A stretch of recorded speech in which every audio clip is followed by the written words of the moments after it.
Sunog.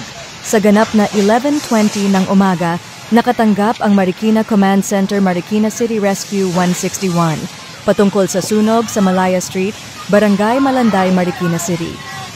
Agad nagpadala ng pamatay sunog Marikina BFP at ambulansya upang mas mabilis ang pagberipika ng nasabing tawag. Pagdating ng pamatay sunog ay itinaas na ito sa unang alarma dahil sa laki ng nasabing nasusunog. Sa ngayon ay patuloy pa rin inaapula ang nasabing sunog dahil na rin sa mga gamit na madaling masunog at mahirap mapatay ng tubig. Umabot sa ikatlong alarma ang sunog sa isang warehouse sa Barangay Malanday sa Marikina City na nagsimula kaninang alas 11 ng umaga na ideklarang fire under control ito ngayong alas 2:42 ng hapon. Matapang na pinasok ng Gibson Shoes Fire Brigade volunteers ang nasususnog na lugar.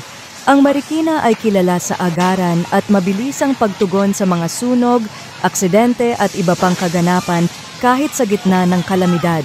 Wala pa tayong impormasyon mula sa fire investigator sa pinagmulan ng apoy. Iba yung pag-iingat po sa lahat.